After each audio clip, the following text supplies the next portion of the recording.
Mientras Él va pasando allí en tu corazón, ora al Señor y decide: Señor, yo sé que tu palabra es para mi corazón. Yo la necesito. Necesito que me hables claramente. Necesito que sople sobre mí ese espíritu de verdad, ese espíritu de administración, ese espíritu aún de prosperidad para mostrar tu gloria con grandeza. Por eso ahora, aún antes de escuchar lo que Daniel tiene para decir, decida en tu corazón: Señor, yo recibo todo lo que venga de tu trono, todo lo que haya nacido en tu corazón. Yo lo quiero, yo lo quiero, yo lo quiero, yo lo quiero. Yo lo tomo para mi vida. Señor, en el nombre de Jesús, que tu espíritu de revelación esté aquí sobre nosotros ahora, para entender tu palabra y obviamente para ponerla por obra, en el nombre de Jesús. Buenas noches, hermanos.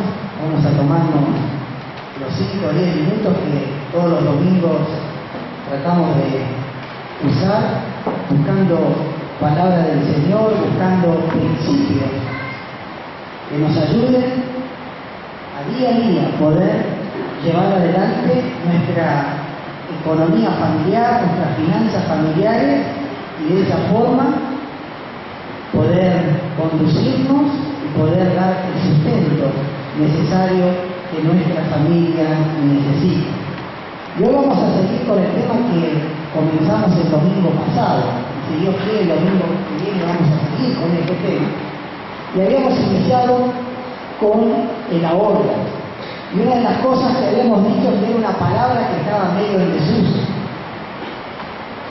No es una palabra que la podemos escuchar día a día, porque en el mundo en el cual estamos inmersos, el ahorro prácticamente ha desaparecido.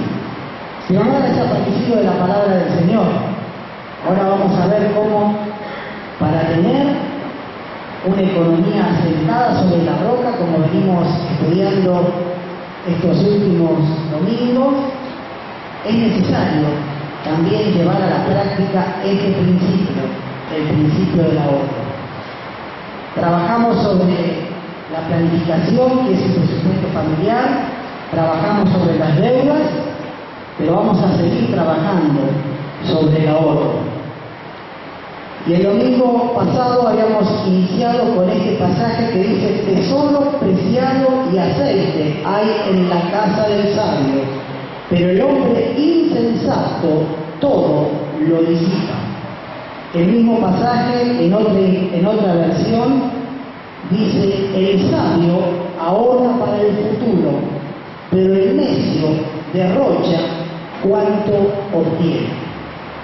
Hay dos tipos de personas: la persona que derrocha, que la palabra lo llama necio, y la persona que ahorra, que la palabra lo llama sabio. Y habíamos dicho que teníamos que sacar de nuestra concepción, de nuestra mente, dos frases. La primera de ellas era que solo se puede ahorrar cuando sobra plata. Eso no es así, hermanos. Nunca nos va a sobrar plata si no tenemos la intención de ahorrar. Por eso es importante que en tu presupuesto familiar coloques una partida que diga ahorro.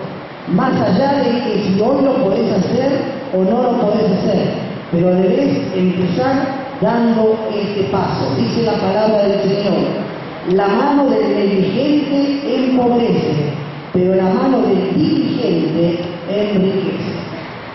¿Qué vamos a hacer? ¿Diligentes o negligentes? La persona que en su presupuesto familiar contempla el ahorro es una persona diligente. Debemos tomar la iniciativa, debemos ser proactivos. Por eso no esperes a que te sobre, sino empezá hoy. Aunque hoy parezca que no te sobra nada, allí en tu presupuesto, aunque tengas que poner 0, ponelo, porque será el comienzo para empezar a ahorrar. Lo otro que habíamos dicho es que No ahorra solamente el que gana mucha plata. Es más, habíamos comentado que hay mucha gente que gana mucho dinero y vive constantemente endeudado. No se trata de cuánto ahorrar, se trata de empezar y ser constante. Para eso es necesario agregar a nuestra fe el dominio propio. Y hoy vamos a ver dos pasajes que están en nuestra palabra, la palabra del Señor, y los dos están en el libro de Proverbios. Y me llamó poderosamente la atención que estos dos pasajes hablan de un pequeño animalito y cómo el Señor utiliza su creación para enseñarnos ese principio. Después de leer estos dos pasajes, hermano, yo creo que tanto a vos como a mí no te va a quedar ninguna duda que el principio del ahorro es un principio bíblico. Lo vuelvo a repetir, no te va a quedar ninguna duda que el principio del ahorro es un principio bíblico. Por eso vamos a estar tirando abajo otro concepto, es que el ahorrar no significa falta de fe. El ahorrar es estar obedeciendo la palabra del Señor. Proverbios 30, 24 y 25 dice: más sabio que los sabios es la hormiga, pueblo que no es fuerte, pero en el verano prepara su comida. En el otro pasaje, en Proverbios 6, versículos 6 y 7 dice: mira la hormiga, perezoso, observa su camino y sé sabio. Ella, sin tener capitán, ni gobernador, ni señor, prepara en el verano su comida y recoge en tiempo de siega. Recién decíamos que el sabio ahorraba, pero el Señor sabe lo que dice, que la hormiga es más sabio que ese sabio. Dice que la hormiga es doblemente sabia. Y la hormiga vive distintos momentos, al igual que vivimos nosotros. La hormiga vive el verano y vive el invierno. Y esto es ilustrativo. Todos vivimos distintos momentos. Después podés leer en tu casa, en el libro de Eclesiastés, capítulo 3, como también lo podés hacer en Génesis, capítulo 41, versículo 39. Ahí vemos los momentos que le tocó vivir a José. Pero a todos nos tocan vivir distintos momentos. El verano son los mejores momentos. Los momentos en que quizás nuestro cuerpo tiene toda la fuerza, todo el vigor. El verano puede ser el tener un buen trabajo hoy, donde tengo la posibilidad de obtener buenos recursos. El invierno puede ser no tener la fuerza, llegar al fin de la vida y ya las fuerzas no son las mismas. Por lo tanto, no tengo la misma posibilidad de generar recursos, o quizás el invierno puede ser perder el trabajo, no tener la capacidad física a lo mejor para realizar determinado trabajo, pero lo importante, hermano, es que puedas entender los tiempos, que fue lo que pudo vivir José. El faraón dijo: este hombre es sabio, pero además es un hombre entendido, y era porque él sabía entender los tiempos. Y la hormiga, dice la palabra del Señor, que aprovecha los mejores tiempos para juntar su comida para el invierno. Hermanos, aprendamos de la hormiga, aprovechemos los mejores tiempos para empezar a ahorrar. No sé si hoy estás en el mejor tiempo o en el peor tiempo. Lo ideal es que a partir de hoy intentes hacerlo igual, aunque no estés viviendo el mejor tiempo. Pero lo que no podés pasar es, si hoy estás viviendo el mejor tiempo, no ahorrar. Porque la palabra nos enseña que ahí es donde no tenemos ningún tipo de excusa. Ahora, ¿por qué hoy no ahorramos? Bueno, recién lo dijimos. Es prácticamente para las generaciones de los más chicos una palabra que está en desuso. No ahorramos porque nos hemos amoldado al sistema. El sistema dice, ¿qué vas a ahorrar? Date gusto, porque el ahorro necesita sacrificio, hermano. No nos gusta muchas veces esto. Nosotros queremos todas las cosas rápido, todas las cosas instantáneas. Otro motivo por el cual nos ahorramos, porque desobedecemos la palabra del Señor. Hoy acabamos de entender que es un principio bíblico. Si no lo estamos haciendo, es porque estamos desobedeciendo la palabra del Señor. Y no estoy hablando de grandes cantidades, pero es necesario empezar a hacerlo. ¿Por qué hay otros motivos por los cuales no ahorramos? Hemos recalentado nuestro consumo. ¿Esto qué significa? Que le hemos dado al consumo, hemos tratado de satisfacer nuestros deseos más allá de nuestras necesidades, y hoy en día cuesta bajar el nivel de gasto. Por eso no ahorramos. Y otro motivo puede ser la excesiva deuda. Las familias que están endeudadas ni pueden pensar en ahorrar, porque están distraídas en otra cosa, que es el poder cancelar y el poder vivir con las deudas día a día. Ahora, ¿qué tengo que hacer para ahorrar? Primero, no escuchar el sistema, y voy a tener que ir en contra del sistema, por lo que recién decíamos. Pero es necesario ir junto con la palabra. Por lo tanto, para ahorrar necesito no escuchar el sistema. Necesito sacrificarme, porque muchas veces hay que hacer un sacrificio para poder ahorrar. Y otra cosa más, cuando empieces a ahorrar, te voy a advertir algo, hermano, el sistema va a querer robártelo. Es importante que esto lo tengas en cuenta. Después quizás podemos ver más adelante de qué forma lo podemos cuidar, pero el sistema nos lo va a querer robar. La palabra dice que es el ladrón, que Satanás es un ladrón. El sistema va a querer robar tus ahorros.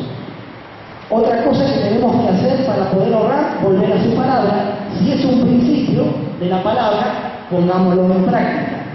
Controlar el consumo. Y te voy a dar una forma práctica con la cual podés empezar a ahorrar. Si hoy vas a tu presupuesto y no te da, si tus ingresos prácticamente son igual a tus egresos, la primera oportunidad para ahorrar que tengas va a ser cuando cobres tu sueldo anual complementario. Este es un ingreso extra que vas a tener en los próximos meses. Por lo tanto, ahí tenés una oportunidad para empezar a ahorrar. Y si no trabajás bajo relación de dependencia, una forma de ahorrar puede ser cuando tengas un trabajo extra, haciendo algunas horas más de trabajo. Esa puede ser la forma de ahorrar. Si querés tener algo, hermano, necesitas empezar primero por el ahorro. El sistema te dice, si querés tener algo, endeudate. La palabra del Señor no te enseña eso. Y antes de terminar, quiero poner como ejemplo a los abuelos de la iglesia.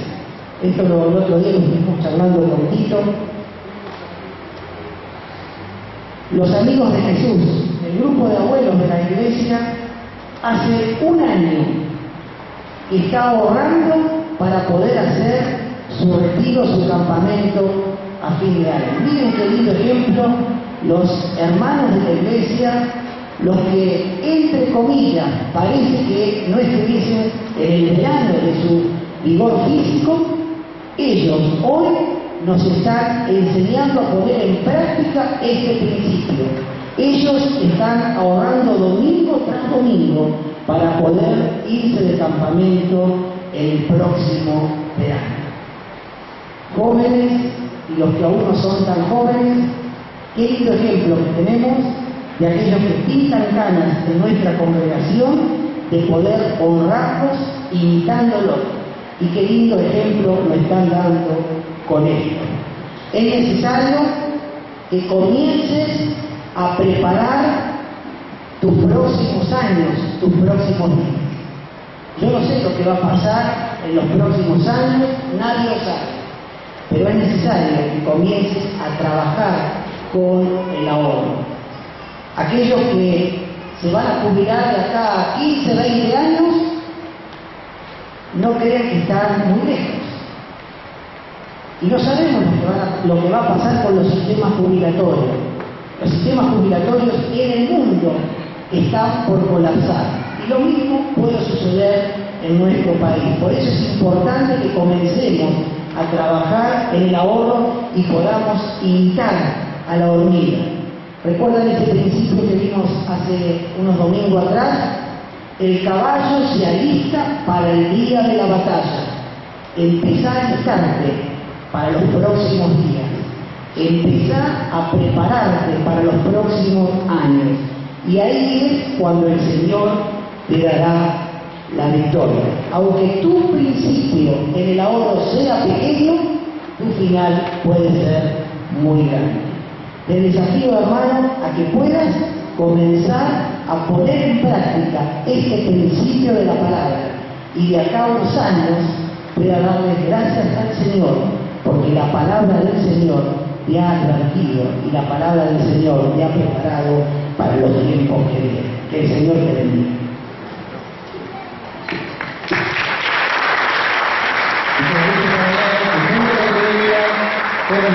Tu cartera, tu maletín, tu cuaderno y vengan más adelante.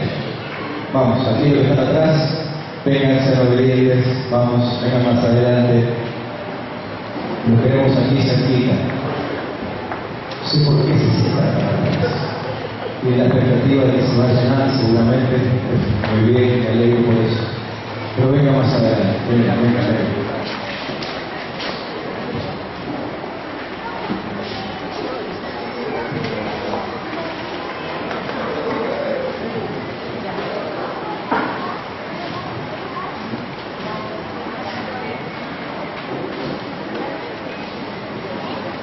Y en sus Biblias buscan el primer capítulo de Efesios, la carta que el apóstol Pablo escribió a los Efesios.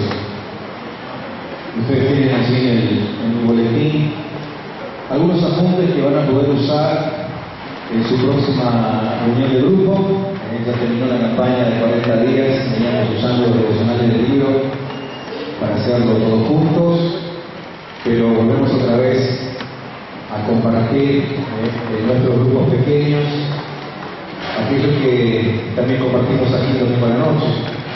Así que ustedes tienen apuntes, si bien yo no voy a ir siguiendo los apuntes del boletín, así que les sugiero que tomen nota. De hecho,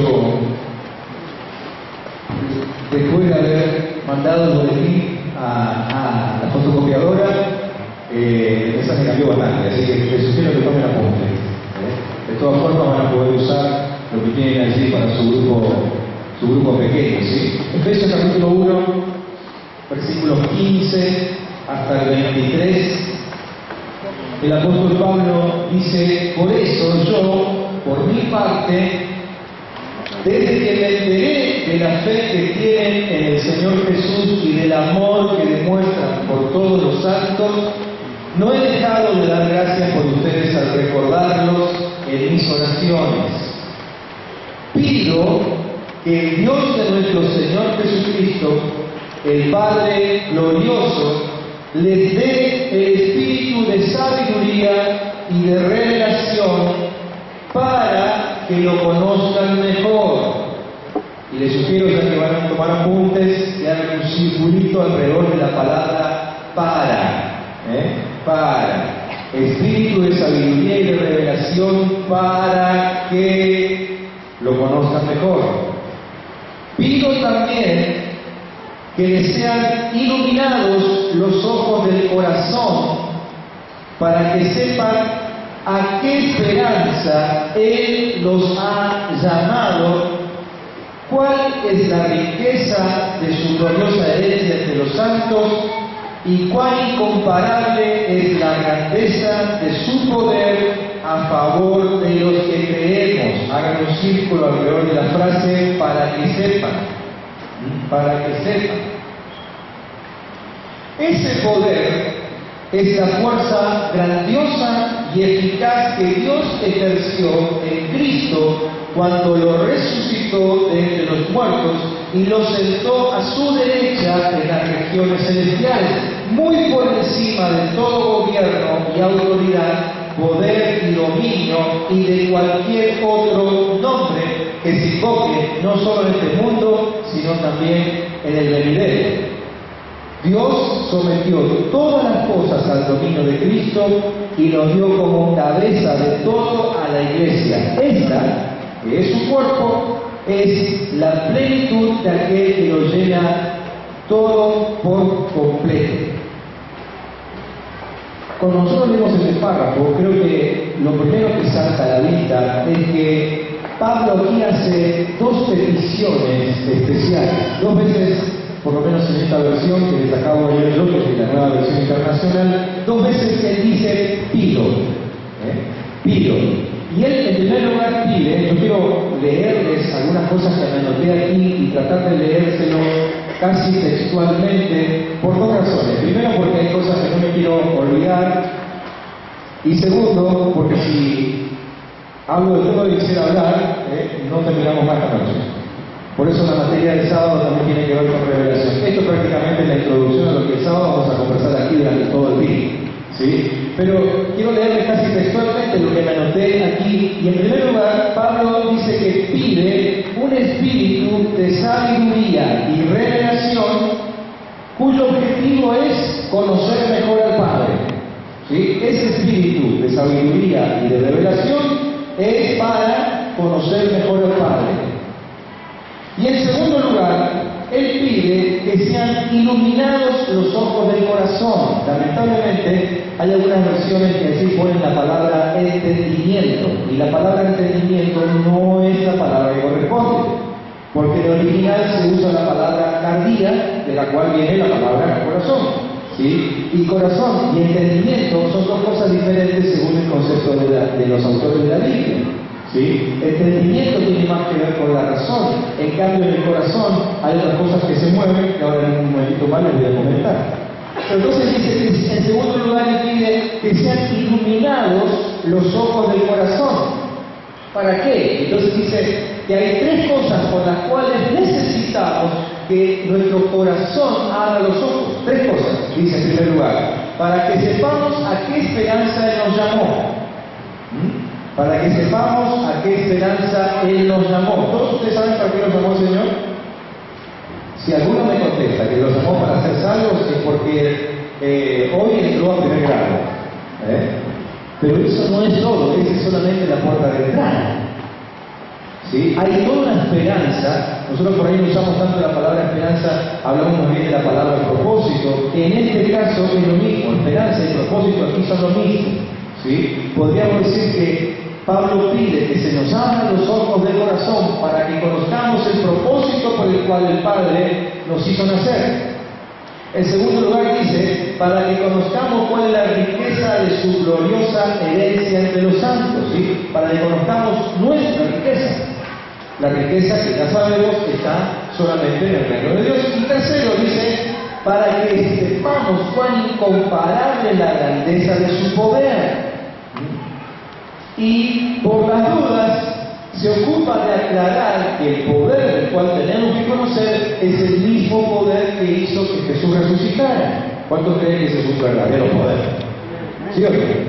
No es un poder cualquiera, no es un poder que te sana del dolor de muelas, ni siquiera es el poder que te sana del cáncer, es el poder que te vuelve de un estado humanamente irreversible. ¿No es cierto? Entonces, ese poder, dice Pablo, se entiende solamente cuando los ojos de nuestro corazón son abiertos. Entonces, ¿cuál es la intención del apóstol Pablo? Que conozcamos en verdad quién es Dios. Esa es la intención de Pablo. Creo que esta carta, la carta a los Efesios, debe ser una de las máximas de Pablo, ¿no? Quizá la carta en donde él más revela acerca de Jesucristo y su obra sobre la iglesia, que él bien lo dice en sus cuartos. Esta es una carta de revelación, netamente. Por eso es que también él comienza la carta pidiendo eso para los efesios, ¿no? Así que él pide En primer lugar, una cosa que evidentemente tiene dos características: un espíritu que se caracteriza por sabiduría y también por pleno conocimiento de Dios. ¿Sí? Hablemos primero de la sabiduría. Cuando allí Pablo habla acerca de sabiduría, literalmente, según el diccionario, esa palabra sabiduría significa el conocimiento de las cosas profundas de Dios. El conocimiento de las cosas profundas de Dios. Esa es la sabiduría de la cual Pablo habla allí. Pero es una sabiduría intensamente práctica. No es una sabiduría solamente teórica, sino que es una sabiduría práctica. ¿Por qué? Porque es inmediatamente aplicable a cualquier situación de nuestra vida.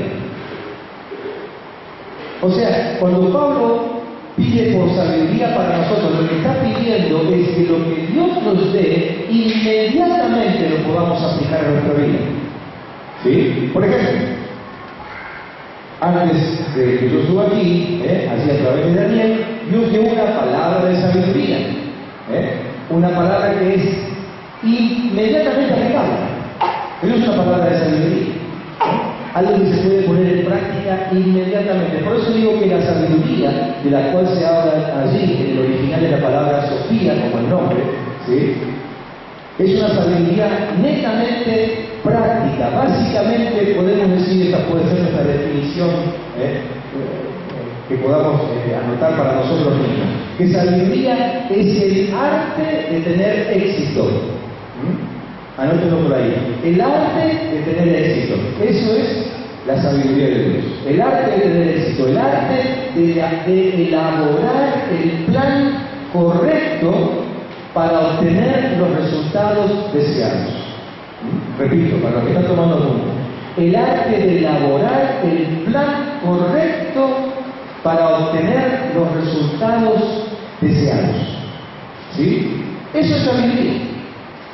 ¿Por qué explico todo esto? Porque quizá hemos entendido la sabiduría como, o hemos visto, yo esta mañana decía que lo que nosotros oímos, lo oímos en formato imagen, ¿no? No lo oímos en formato palabra. Si yo le digo una palabra a ustedes, ustedes no se imaginan la palabra, sino que se imaginan la imagen. Entonces, por ahí cuando hemos escuchado la palabra sabiduría o sabio, nos imaginamos a un viejito de larga barba sentado en un sillón esperando que la gente venga y le haga preguntas difíciles, ¿no?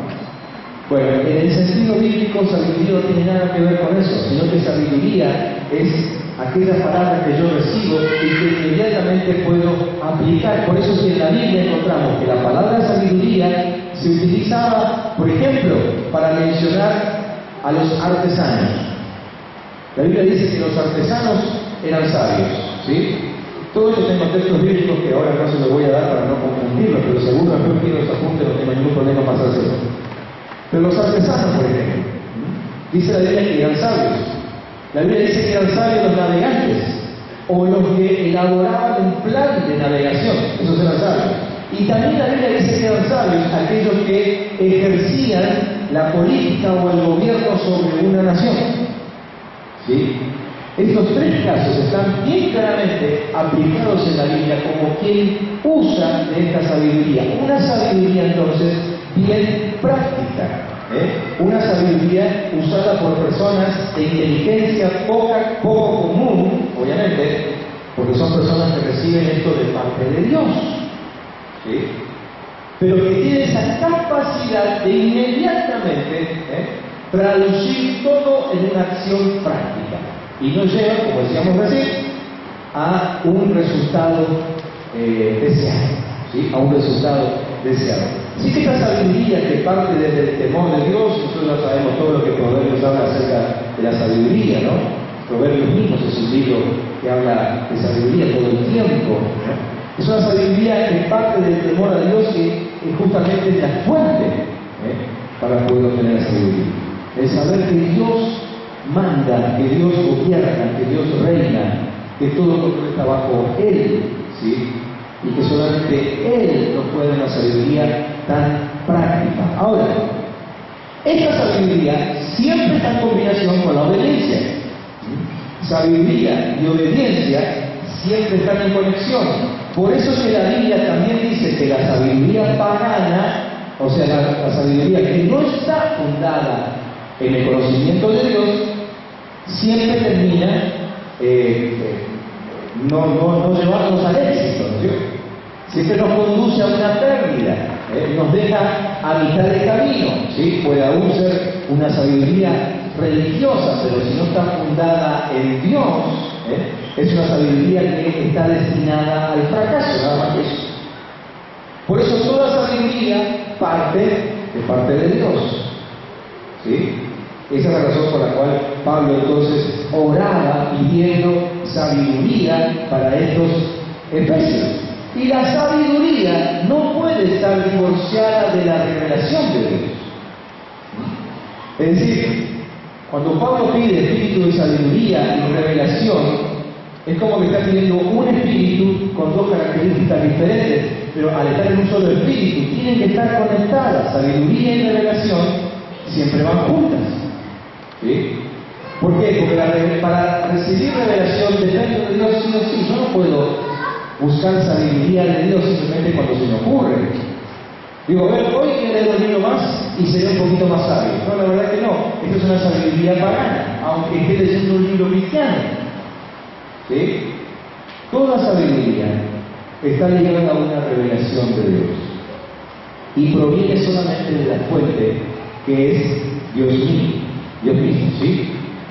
Ahora hablemos de revelación, la segunda palabra. La palabra revelación es la palabra Apocalipsis, que nosotros ya conocemos, ¿cierto? La del libro, la del último libro de la Biblia. Así que Apocalipsis significa justamente revelación. Y lo que quiere decir es que da a conocer algo o alguien que hasta el momento está oculto. Eso es revelación, ¿sí? Es como que nos corren el velo. Literalmente la palabra revelación significa eso, significa correr el velo, ¿sí? Correr el velo. Entonces, revelación tiene que ver con Dios dando a conocer a los hombres lo que para los hombres está oculto. Así que la revelación también proviene de Dios. Nadie puede recibir revelación si Dios no se la quiere conceder. Dios es el que toma la iniciativa con la revelación, ¿sí? Y la revelación demanda una relación de confianza, ¿sí? Dios no va a revelar algo a alguien a quien no le tenga confianza. Si usted quiere saber quiénes son los que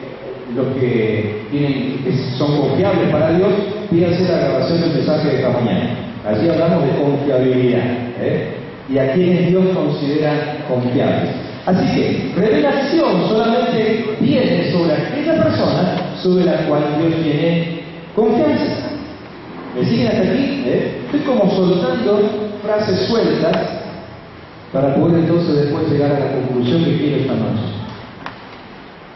Pero es importante entender las palabras que estamos estudiando para saber lo que Dios nos quiere decir. Entonces, revelación le llega al hombre, nos llega a nosotros, al hombre y mujer, no como una información sin obligación, ¿sí? Sino que nos llega como una regla obligatoria de fe y conducta. ¿Qué quiere decir esto? Que si Dios nos revela algo, no es para que simplemente lo conozcamos y nada más, sino para que inmediatamente lo pongamos en práctica. Por eso es que Dios, antes de soltar una revelación, se fija a ver si ese hombre o esa mujer son confiables y si la van a poner en práctica. Creo que en cierta forma eso tiene que ver con aquel pasaje que dice que no debemos tirar perlas a los chanchos, ¿no? Así que Dios es el primero que se encarga de que sus perlas no lleguen a ningún chiquero.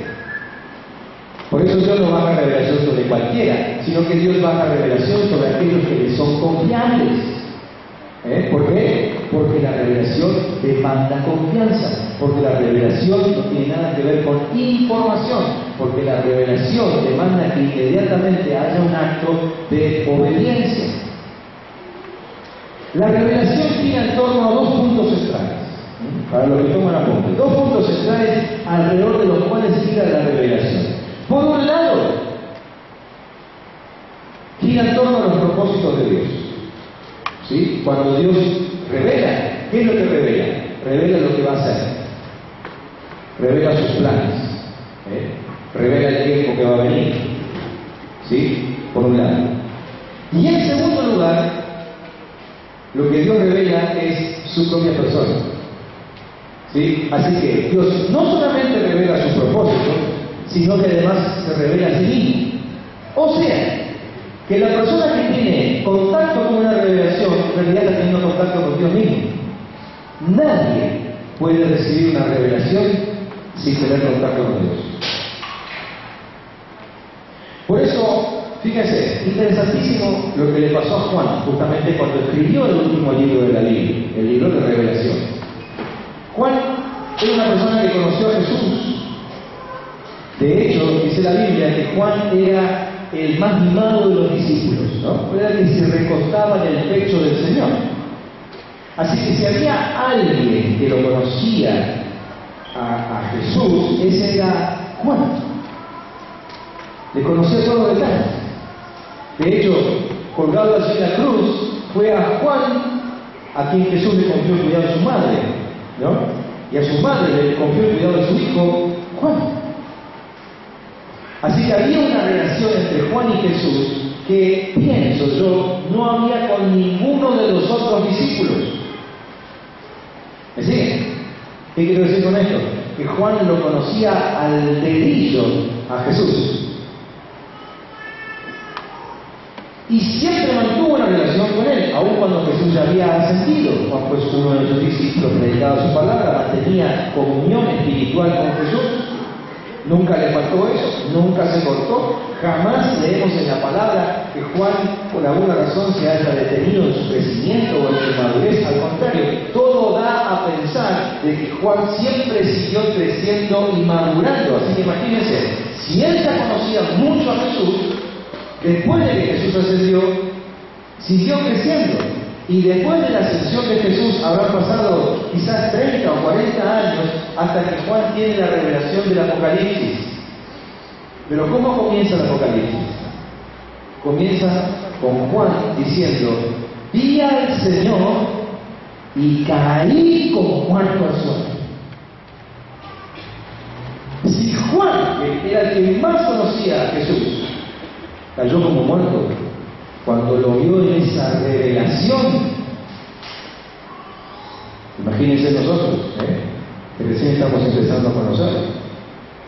Así que revelación implica un encuentro personal con Él. Nadie recibe revelación si no tiene un encuentro personal con Cristo. ¿Me siguen? Así que, si te interesa el tema de la revelación, si querés recibir revelación, ya sabes esto. Es inevitable un encuentro con Dios. Pedilo. Pablo lo pidió por vos hace ya unos cuantos años. Está muy bien que lo pidas, está muy bien que lo desees, pero te anticipo que no va a haber posibilidades de encontrarte con la revelación si no te encontrás con Dios mismo. Así que sabiduría y revelación son dos cosas que te ponen en boca de los apóstoles, ¿vieron? Son dos elementos tan importantes que vos y a mí nos ponen en boca de los apóstoles, porque Pablo oró por vos y por mí. Si nosotros leemos la carta de los Efesios como algo personal, entonces estamos diciendo: uy, mira, Pablo oró por mí. Fíjense qué importante que es sabiduría y revelación. Lo que Pablo estaba queriendo enseñar en esa oración es que el verdadero conocimiento de Dios viene del Espíritu y resulta en un cambio de vida. Totalmente. Somos transformados cuando recibimos una revelación de parte de Dios. Porque entonces, según lo que Pablo nos enseña, no solamente aquí en esta carta, sino en otras cartas, cuando viene esa revelación, entonces suceden por lo menos tres cosas. Para los que toman apuntes se lo voy bosquejando. No tuve tiempo de armar un PowerPoint, pero los que toman apuntes me van a poder seguir. Suceden por lo menos tres cosas. En primer lugar, comenzamos a pensar como Dios. ¿A cuánto le gustaría pensar como Dios? Hay cuatro. Muy bien. Los demás están escribiendo, ¿no? Consuélenme, por favor. Pensar como Dios sería fantástico, ¿no? Bueno, no es fantástico, es real, es una realidad, porque Pablo mismo dice que podemos tener la mente de Cristo. Así que lo primero que sucede cuando recibo revelación es que empiezo a pensar como Dios. La segunda cosa que sucede es que yo adopto su mente y su corazón y por lo tanto comienzo a hacer su voluntad. La segunda cosa que sucede entonces es que empiezo a hacer su voluntad. ¿Sí? Primera cosa, empiezo a pensar como Dios. Segunda cosa, empiezo a hacer su voluntad. Y tercera cosa, se activa en mí el proceso que se llama transformación de gloria en gloria. Esta está buena, ¿no? Solamente la revelación activa en mí ese proceso. Si no hay revelación, nadie empieza a vivir lo que significa andar de gloria en gloria. ¿Sí? Es decir, una gloria hoy, una gloria mayor mañana, una gloria mucho mayor pasado, una gloria extremadamente mayor pasado de pasado. Eso es vivir de gloria en gloria. Es decir, nunca termino de cerrar la boca porque estoy siempre asombrado delante de Dios. Eso se llama vivir de gloria en gloria, pero ese proceso solamente comienza cuando yo recibo una revelación. ¿Sí? ¿Lo anotaron? Primero, empiezo a pensar como Dios. Segundo, empiezo a hacer su voluntad. Tercero, comienza el proceso de transformarme de gloria en gloria. ¿Cuántos quisieran vivir con la boca abierta por lo que Dios hace con sus vidas? ¿Sí? Hasta el punto que nos agarre acá en una contractura mandibular a causa de no cerrar la boca ya por el asombro, ¿no? Así que este es el fin de la revelación. Que lleguemos a ser hijos maduros en Cristo Jesús. No solamente los hijos que llegamos a ser por el nuevo nacimiento, porque la palabra dice que creo Jesucristo y confieso que es el Señor Jesús, el Señor, es mi Señor. En ese momento inmediatamente yo nazco de nuevo, pero eso solamente es la puerta de entrada, allí recién comienza mi vida. Ahora, para llegar a ser un hijo maduro, yo necesito la revelación. Si no hay revelación, mi vida en algún momento se estanca. Por eso se necesita la revelación. ¿Sí? Mientras estaba terminando de escribir algunas definiciones sobre revelación, se me cruzaron algunos pensamientos sobre esta palabrita que también se los quiero compartir. ¿Sí? Especialmente sobre esta palabra revelación, porque últimamente es una palabra muy buscada, ¿no? Como muy usada, como que todo el mundo dice haber recibido una revelación de parte de Dios. Pero hay cosas muy específicas que la Biblia nos muestra que suceden cuando realmente hay una revelación. ¿Sí? Así que les voy a comentar algunas, las otras se las voy a comentar el sábado, lo que vengan. Pero la primera cosita que tenemos que saber es que la revelación es imprescindible para conocer las bendiciones que están apartadas para mí. Explico. Yo puedo ver las bendiciones de Dios que están ya sobre mí con ojos naturales. Yo no necesito mucha explicación de nadie para saber que lo que tengo hoy puesto, por ejemplo, es una bendición de Dios. ¿Sí? Cuando nosotros decimos, por ejemplo, mi casa es una bendición de Dios, la comida es una bendición de Dios, mi auto es una bendición de Dios. ¿Saben cuándo se puede estar pensando en eso, no? Miren que yo siempre quiero hacer algunos paréntesis, siempre meto algún paréntesis por ahí, ¿no? Para hacer algún comentario al margen, ¿no? Vieron, mucha gente dice, tener este auto es una bendición de Dios. Y hoy lo dejaron bien guardadito en el garage y ni al culto vinieron. Cierro paréntesis. Sí. Comentaron, tenía que decirlo en algún momento y fue en este momento justo para decirlo. Ustedes vinieron, así que les felicito. Pero la bendición que ya recibí, la bendición que ya recibí, yo no necesito mucha revelación para ver. Pero necesito revelación para saber lo que todavía no recibí. Pero que está apartado para mí. ¿Cuántos creen que hay bendiciones apartadas para ustedes? ¿Lo creen? ¿Y cómo lo saben? Dios me lo reveló. Si lo saben con seguridad, es porque Dios se lo reveló. Algún día a lo mejor ustedes se enteran de que en realidad pensaban que lo sabían, pero un día se pusieron a llorar, a quejarse por todo, a rasgarse la vestidura porque nada les funcionaba bien y ese día se van a dar cuenta que en realidad no lo sabían. Algún predicador le contó no estaba la certeza y por eso se pusieron a quejarse por todo, ¿no? Pero cuando realmente yo sé que tengo algo apartado para mí, de tal forma que nada me mueve, en ninguna circunstancia, porque yo sé que viene, eso es revelación. Así que en primer lugar, la primera cosa que quiero decirte es que la revelación la necesitas y yo la necesito para saber lo que todavía no tengo, pero que ya está apartado para mí.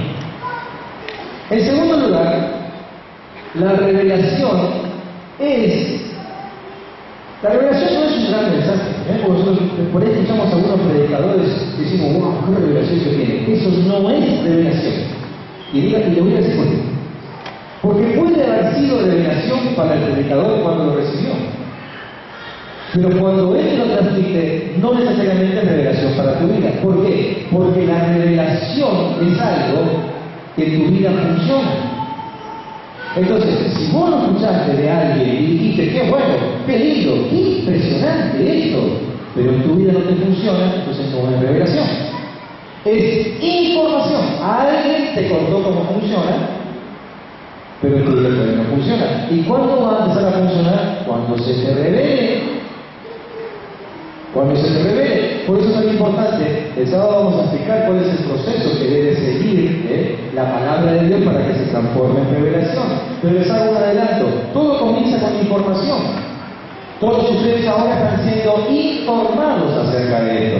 Pero ¿cuándo va a empezar a cumplir? El momento en que la palabra se les revele. Esa es la razón por la cual los antiguos hombres de Dios, los sacerdotes y demás, andaban con la palabra de Dios colgada por todos lados. La tenían colgada en el cuello, la tenían colgada en su frente, la tenían colgada en sus muñecas, en pequeños tamborcitos con rollitos, entonces cada tanto la sacaban y la leían, porque no sabían en qué momento se les revelaba. Es decir, ellos sabían perfectamente que información y revelación suceden en dos momentos distintos, pero que solamente se activa cuando hay revelación. ¿Sí? Entonces, ¿qué es revelación? Es la palabra que a vos te funciona. Si no te funciona, todavía no se te reveló. Por eso necesitas espíritu de sabiduría y revelación. ¿Me están entendiendo nosotros? ¿Sí? Aunque no haya PowerPoint, todos se están entendiendo, ¿no? Amén. Así me gusta. En tercer lugar, revelación es saber que yo soy patrimonio de Dios. Revelación es saber que yo soy patrimonio de Dios.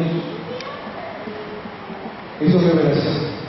Saber que nada me puede tocar, que nada me puede dañar, que hay palabras sobre mi vida. Tiene todo que ver con aquello que está apartado para mi protección y mi seguridad. Eso es revelación. Cuarto. La cuarta cosa que quiero decir sobre la revelación es que lo que determina que haya revelación es el tipo de receptor. Repito, lo que determina que haya revelación es el tipo de receptor. Y tengo un ejemplo. Con el mismo Pablo, pero cuando todavía no se llamaba Pablo, cuando todavía lo conocíamos como Saulo. ¿Se acuerdan que Saulo, la vida vieja de Pablo, él dice que él perseguía a la iglesia y aún tenía cartas para meterse en los lugares donde los cristianos se reunían para matarlos? Y un día camino a Damasco con esa misión, con ese objetivo, dice que se le apareció el Señor, ¿se acuerdan? Que él terminó tirado en el piso. Y entonces se nos relata aquella historia y dice que inmediatamente Saulo quedó ciego y comenzó a preguntar, Señor, ¿quién eres? Y Dios le respondió, que tú persigues. ¿Qué quieres que haga? Y entonces, bueno, ahí vienen las instrucciones, ustedes ya conocen la historia, ¿no es cierto? La cuestión es que en ese momento, según lo que nosotros leemos en el contexto, inclusive hay cuadros pintados, yo tengo uno pintado en la oficina, ¿sí? Sobre esta escena. Y uno se imagina la escena, ¿no? Un rayo de luz así impresionante que alumbra todo el lugar, ¿no? Pablo tirado en el piso, que hasta el momento no sabemos si se cayó el caballo o si iba caminando, pero dice que estaba tirado en el piso, ¿sí? Entonces uno dice, qué impresionante el lugar, la escena, el momento, pero la Biblia también nos cuenta que Saulo no iba solo. Iba con gente que lo acompañaba, pero en ningún momento dice que los demás hayan recibido la misma visión.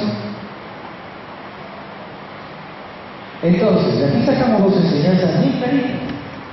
Primero, que vos podés estar al lado de una persona que reciba una gran revelación, tan grande que transforma su vida por completo, de ser asesino al más grande apóstol de la historia, y así todo no te pasa nada. Y una segunda lección, podés estar en el lugar justo donde cae la revelación, y así todo no recibís nada. A mí esto me mete un poquito de miedo, ¿no? Porque uno parece que dice, bueno, yo estoy en una reunión donde hay unción, donde está cayendo el Espíritu Santo, donde hay de todo, ¿sí? Hay una gloria impresionante, como recién, por ejemplo, cuando estábamos aplaudiendo al rey, ¿sí?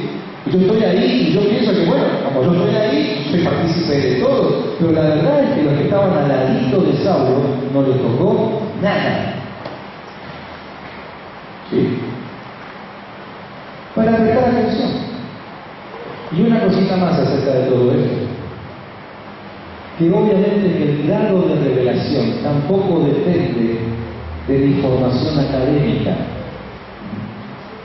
sino que la revelación está a disposición de aquellos que dejan que la palabra del Espíritu les trance del alma, les corte al mundo. Para ellos es la revelación. Podemos tener mucho estudio teológico y aún títulos, pero si no hay permiso para que la palabra de Dios trabaje en nuestra vida, la revelación no viene. Así que todo esto es revelación.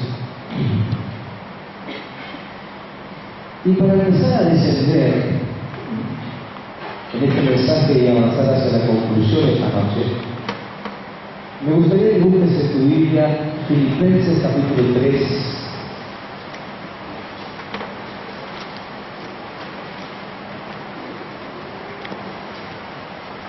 Filipenses capítulo 3.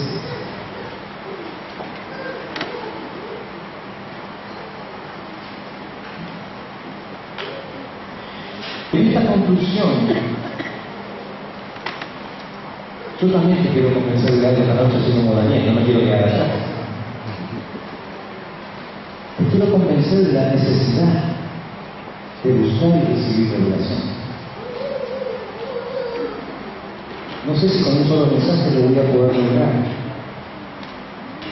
Por eso necesito seguir diciendo algunas cosas más el sábado que viene. Pero espero que con esto, si no puedes estar el sábado, por lo menos te alcance para empezar a buscarla. Filipenses capítulo 3, versículos 7 al 12. 3 del 7 al 12. Es el mismo apóstol que está escribiendo. Y él dice, pero cuantas cosas eran para mí ganancia, y me gustaría pararme ahí, porque de hecho así como se lee la Biblia, ¿no? Parando a cada ratito, así se lee la Biblia. Cuántas cosas para mí eran ganancias. ¿Puedes cerrar unos instantes tus ojos y tratar de visualizar aquellas cosas que vos considerás ganancia para tu vida?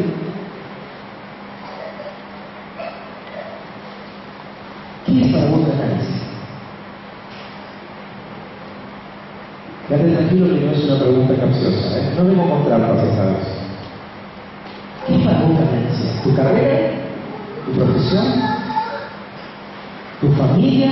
A lo mejor alguien aquí ha tenido una experiencia fuerte, quizás ha recuperado su familia. Entonces, ganancia, eso es ganancia, obvio, ganancia. ¿Qué es lo que vos considerás como ganancia? El apóstol Pablo, no aquí, pero en algún otro texto nos habla acerca de sus ganancias como hombre. Y entonces, él dice, todas las cosas que eran para mí ganancia, las he estimado como pérdida. Imagínate ahora esas ganancias en las cuales estuviste pensando, que un día no es que las perdés, pero las abandonás. ¿Sí? Me imagino, por ejemplo, como Pedro, que era pescador, vivía de la pesca. ¿Sí? Un día Jesús le sugirió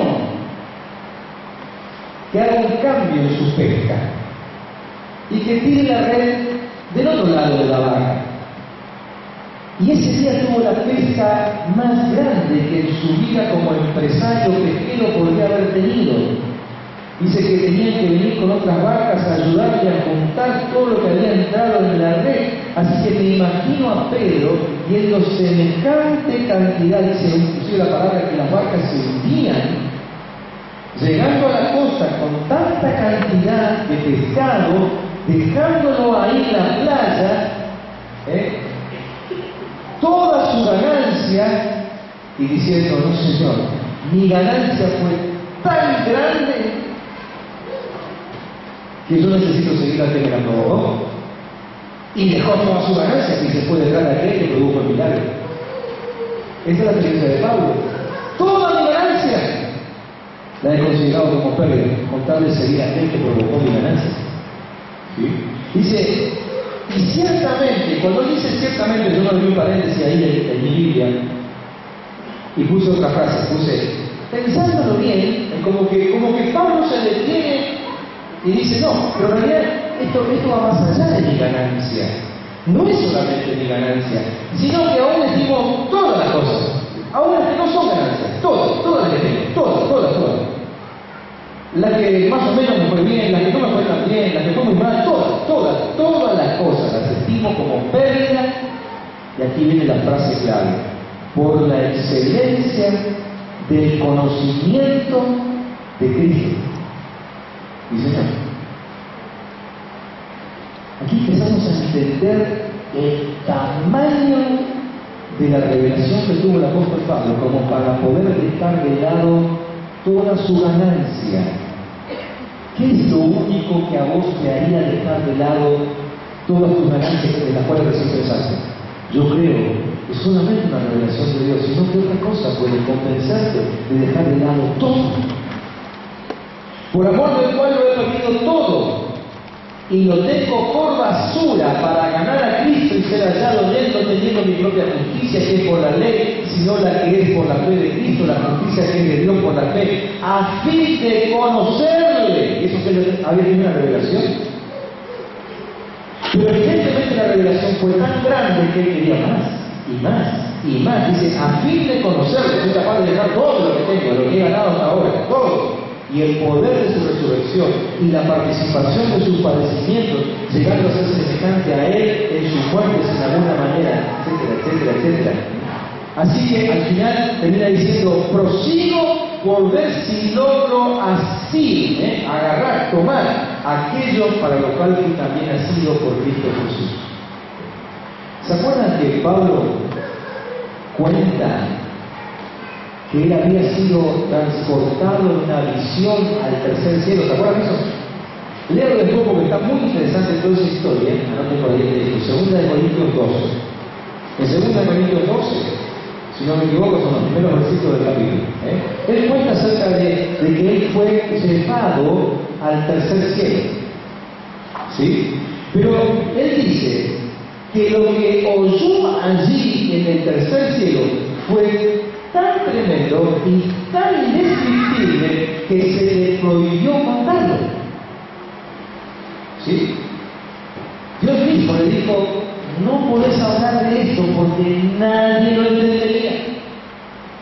Esa es la visión que él tenía, una visión poderosísima que era imposible describir. Ahora, no sé cuántos de ustedes se dieron cuenta cuando seguimos leyendo la historia, por eso digo que la lean después, vean a ver si lo que les estoy diciendo es cierto. Él cuenta que a causa de esa visión le fue dado un aguijón en su carne. ¿Se acuerdan de eso? Dice, acerca del cual yo pedí 3 veces que me sea quitado, hasta que vino el Señor y le dijo, bástate mi gracia, porque mi hijo es perfecciona tu debilidad. ¿Sí? Pero el aguijón en la carne vino como consecuencia de la revelación. Es como que Pablo nos está diciendo, lo que yo vi fue tan tremendo que si yo no tendría un aguijón en mi carne, yo no olvido que estoy en la tierra. El aguijón en la carne, como que Dios le dijo, mira, te voy a meter un aguijón en la carne para que te acuerdes que todavía estás en la tierra y que todavía hay un ministerio para el cual te necesito ahí abajo. Porque si no, Pablo viviría todo el tiempo volando por lo grandioso que él vio en esa redención. Vamos. ¿Cuántos creen que todavía hay mucho poder de parte de Dios? ¿No quisieran darle Dios? Miren, yo me propuse una cosa cuando empecé a estudiar este versículo y este pasaje hace un par de semanas atrás. Lo primero que hice fue orar al Señor y decirle, Señor, yo quiero que se cumpla la oración de Pablo. Él oró por mí. Pablo no me conoció, ni yo a él. Pero Pablo oró por mí. Y yo te voy a pedir, Jesús, que su oración se cumpla en mi vida. ¿Cuánto tienen que pedirle al Señor que se cumpla esa oración en tu vida? Que se cumpla esa oración, Señor, que se cumpla lo que Pablo pidió sobre mí. Yo quiero ese espíritu de sabiduría y revelación, ¿sí? Eso es lo que Pablo quería. Que conozcamos a Cristo como Él lo llegó a ver, a tal punto de que no le interese nada. Entonces, cuando entendemos que yo no tengo miedo ni a perder mis mayores ganancias, porque lo que yo vi del otro lado me da seguridad por el resto de mi vida.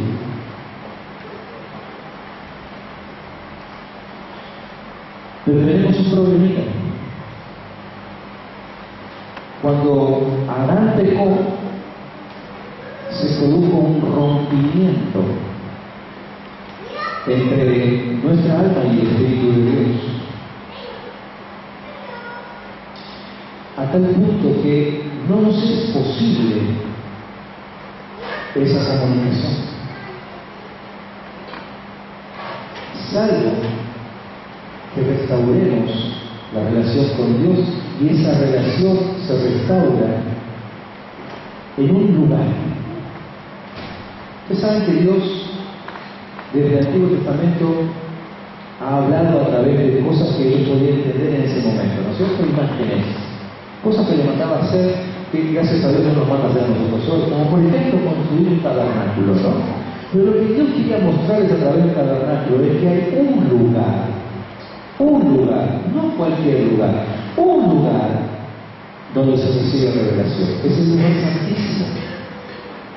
No es en el atrio donde todo el mundo puede entrar y aún tener una experiencia religiosa, inclusive ofreciendo ofrendas.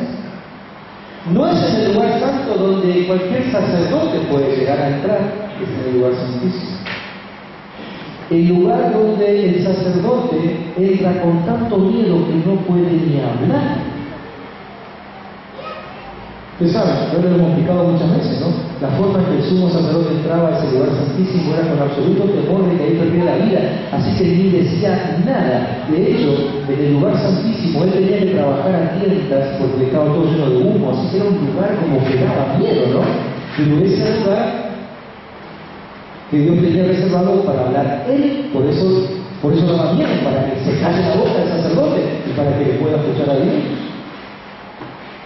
Ese es el lugar al que tenemos que llegar, el lugar santísimo. Hasta ahí tenemos que entrar. Dice la historia que el día que Jesucristo fue clavado en la cruz, el velo que separaba el tabernáculo del lugar santísimo se rasgó. ¿Qué es lo que estaba mostrando Dios con eso? Que Dios quiere que entremos ahí, que Él quita del medio todo obstáculo para que vos y yo podamos llegar ahí. Pero el lugar santísimo sigue siendo tan tenebroso en buen sentido como antes. Es el lugar donde Él habla, no donde hablo yo. ¿Entienden? Déjenme que se lo explique desde otro punto de vista, buscando un texto. Si quieren, búsquenlo, y si no, simplemente concéntrense en lo que les voy a decir. Levítico 21:21. Levítico 21:21.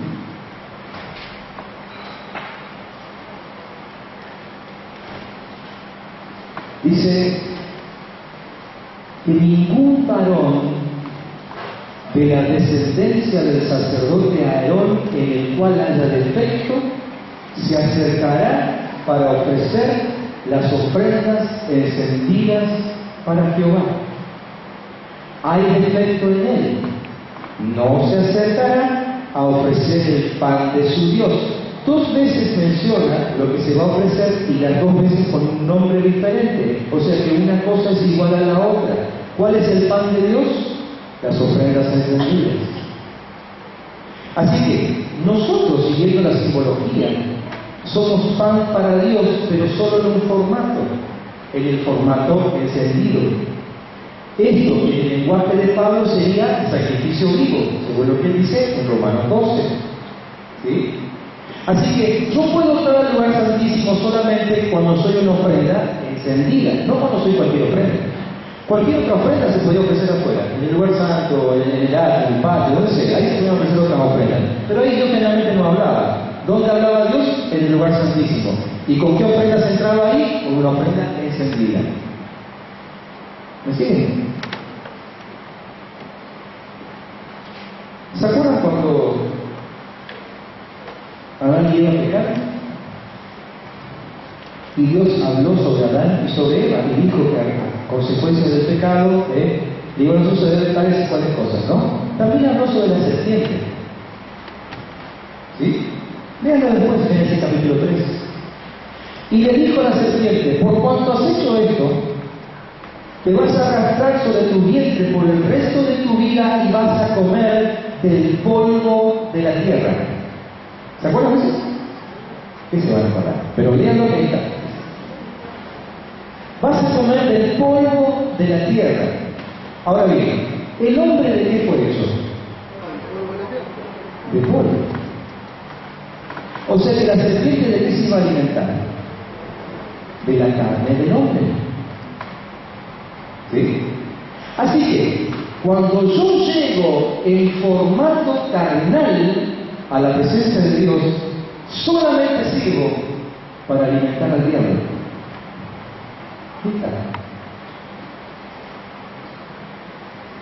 ¿Se lo repito? Cuando llego en mi carne, no en su espíritu, no buscando su presencia, sino que llego por mí mismo, por mi propio mérito, por mis dones, por mis talentos, por mis habilidades, llego a su presencia, eso se da en la carne. Solamente soy alimento para el diablo, porque el diablo es el que se alimenta del polvo de la tierra, de la carne. Pero el alimento de Dios es ofrenda encendida. O sea, cuando ustedes ven algo quemado, ¿no? Me pasó una vez de ver alguna foto de un auto quemado y uno dice: ¿qué auto es? ¿No? Guillermo, te pasa a veces ver en tu trabajo, ¿no? Ves, a ver qué auto es. Bueno, un especialista como él lo distingue, pero uno ve la foto y dice: no, pero esto que está todo quemado no se distingue, ¿no? O ves un pedazo de carne quemada, ¿sí qué es? ¿Vacío, cuadril? ¿Qué es? Cuando algo está quemado no se distingue qué es. Dios quiere que entre en su presencia como una ofrenda encendida, donde ya no se distinguen ni tus dones, ni tus talentos, ni tus habilidades. Por eso que el sumo sacerdote, cuando entraba a la presencia, por más de que sea un especialista en la materia, por más que él sabía todo lo que tenía que hacer ahí adentro, pero cuando él entraba al lugar santísimo, él tenía que ministrar a tientas, porque ahí adentro no se veía nada. O sea, sus dones, sus habilidades y talentos no le servían para nada. Ofrenda encendida, eso es lo que significa. Y en este lugar es donde se recibe la revelación. ¿Cuántos siguen queriendo revelación? Ya no son tantas las manos que se levantan. La revelación tiene un precio. La revelación tiene un precio. Cerra tus ojos y ponete a pensar si estás dispuesto a pagar el precio. Antes de decirle esta noche al Señor que realmente querés su revelación. Moisés le pidió a Dios que le permitiera ver su cara y Dios le dijo: mirá, nadie me puede ver y seguir vivo. Por eso es que cuando Juan vio a Cristo, no el Cristo humano, no ni siquiera el Cristo crucificado, sino que cuando vio a Cristo glorificado, que es como Cristo se te quiere mostrar a vos y a mí. Cuando él vio a Cristo en otro formato, el glorificado, cayó como muerto. Nadie ve a Dios y sigue vivo. Nadie ve a Dios y sigue con la misma motivación egoísta y vanidosa. Nadie ve a Dios y sigue con los mismos pensamientos torcidos. Nadie ve a Dios y sigue pecando en los pecados de siempre. ¿Querés ver a Dios? ¿Querés ver a Dios? Tiene un precio, ofrenda encendida, porque la carne, aunque estés en el mismísimo lugar santo, solamente sirve para alimentar al diablo.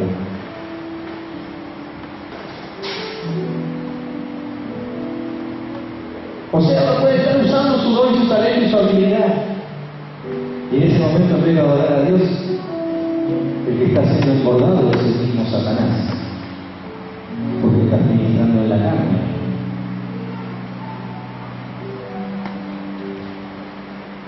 Revelaciones para aquellos que están dispuestos a pagar el precio de morir. Ni siquiera el precio de pegarte a alguien que tenga revelación. No le sirvió a los que acompañaban a Saulo. Ni siquiera el estar en un lugar donde hay revelación. Podés buscar la iglesia perfecta si la encontrás, revisando. Pero la podés buscar y estar ahí en medio de una reunión de la iglesia perfecta y así todo. El Señor no se te revela. ¿Por qué? Porque Él se revela solamente delante de las ofrendas encendidas.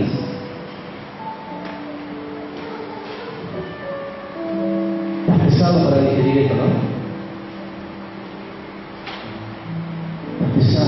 Pero no te voy a pedir que tomes una decisión definitiva ahora. Pero yo le hablo a tu espíritu ahora. Y en el nombre de Jesús, yo le mando a tu espíritu que no se tranquilice hasta que resuelva este asunto en tu vida. ¡Wow! Te acabo de atar a una palabra, pero una palabra que te va a llevar a la vida. A la vida abundante, a la vida de gloria en gloria, a la vida de victoria en victoria, a la vida poderosa.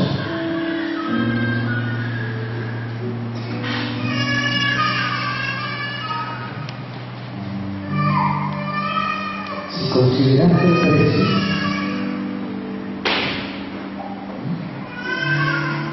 quizás como quien va a hacer compras al centro, ¿no? Y elige precio. Bueno, si consideraste el precio y estás dispuesto a pagarlo como aquel que encontró una perla y se fue y vendió todo lo que tenía para comprar el campo.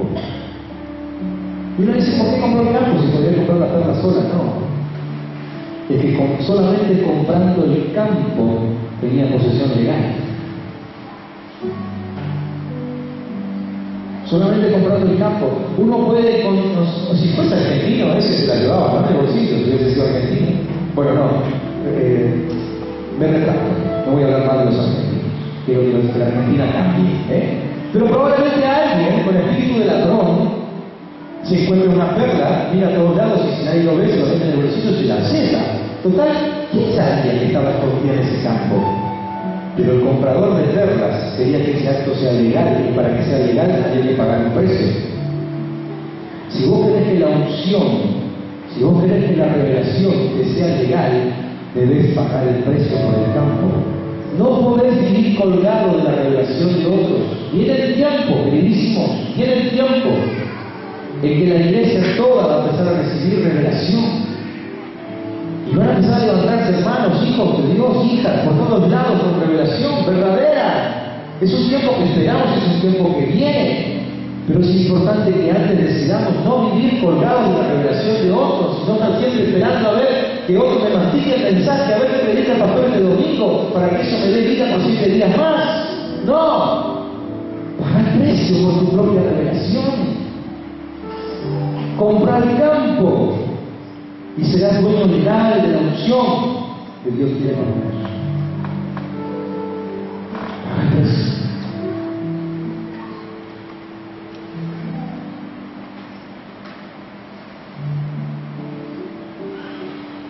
Miren, creo que esto lo estoy entendiendo ahora, ¿no?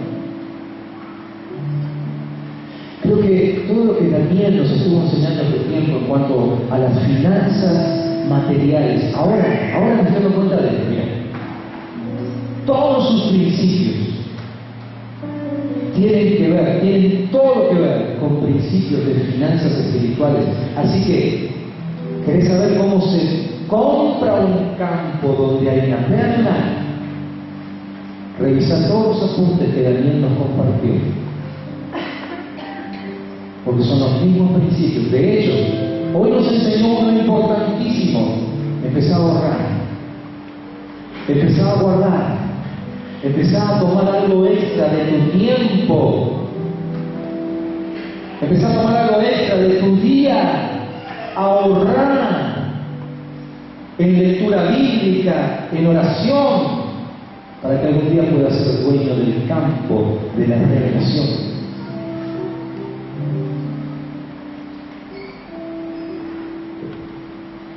¿Cuántos están dispuestos a pagar el precio?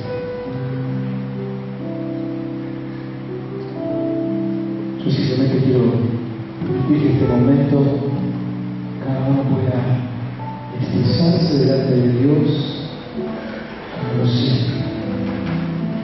Quizás arrodillado, parado, sentado, viniendo hacia el frente, quedándote en tu lugar. Pero si realmente querés la revelación de Dios, habla con Él. No es a mí a quien me tenés que convencer. Yo ya pagué el precio para que simplemente me llegue esta pequeñísima porción que hoy te compartí.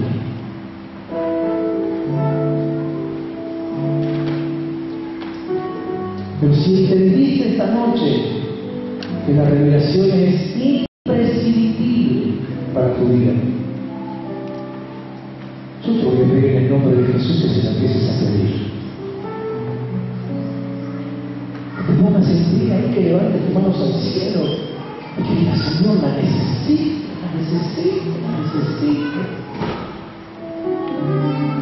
Yo quiero vivir y moverme en tu espíritu. Yo quiero enfrentarme aún con los demonios que cada día están alrededor mío y pensarlo con tus almas, pero necesito conocerlas y moverlas. Necesito revelación.